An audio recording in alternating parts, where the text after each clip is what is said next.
मायावी घटोत्कच। भीमसेन का विवाह हिडिंबा नाम की एक राक्षसी से भी हुआ था।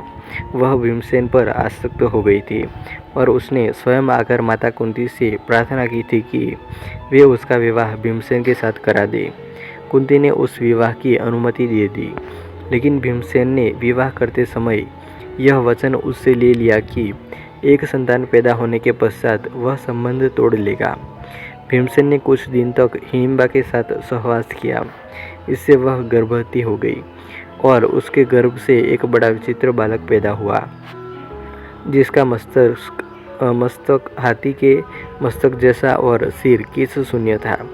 इसी कारण उसका नाम घटोत्कच, घट यानी हाथी का मस्तक और उत्कच यानी केशहीन पड़ा।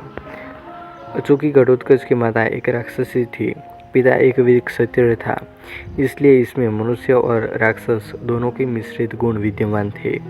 यह बड़ा क्रूर और निर्दयी था। पांडवों का बड़ा आत्मीय था। पांचों भाई इसको अपना पुत्र समझकर प्यार करते थे, इसलिए यह उनके लिए मर मिटने का सदैव तत्पर रहता था। महाभारत युद्ध के बीच इसने अपना पूर्ण पौरुष दिखाया था। देखा जाए तो इसने वह काम किया जो एक अच्छे से अच्छा महारथी नहीं कर पाता। कर्ण सेनापति बनकर कौरवों के पक्ष से युद्ध कर रहा था। वह बड़ा अद्भुत योद्धा था। उसके पास इंद्र की दी हुई ऐसी शक्ति थी जिससे वह किसी भी पराक्रमी से पराक्रमी योद्धा को मार सकता था। वह शक्ति कभी खाली जा ही नहीं सकती थी। वैसे कर्ण की निगाह अर्जुन पर लगी हुई थी।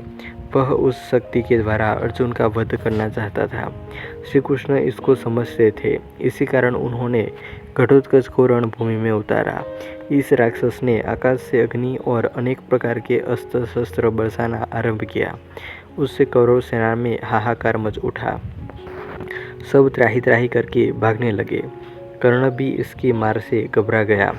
उसने अपनी आंखों से देखा कि इस तरह तो सब कुछ ही देर में सारी कौरव सेना नष्ट हो जाएगी। तब लाचार होकर उसने घटोत्कच पर उस अमोघ शक्ति का प्रयोग किया। उससे तो कैसा भी वीर नहीं बच सकता था। अतः घटोत्कच क्षण भर में ही निर्जीव होकर पृथ्वी पर गिर पड़ा। श्री कृष्ण को इससे बड़ी प्रसन्नता हुई। पांडवों को उसकी मृत्यु से दुख हुआ था, लेकिन श्री कृष्ण ने सारी चाल उनको समझाकर उन्हें संतुष्ट कर दिया। ये कहानी आपको पसंद आई हो तो वीडियो को लाइक, कमेंट और शेयर कर दीजिएगा। और चैनल को अभी तक सब्सक्राइब नहीं किया हो तो सब्सक्राइब कर लेना। मिलते हैं और एक वीडियो में। जय हिंद, वंदे मातरम।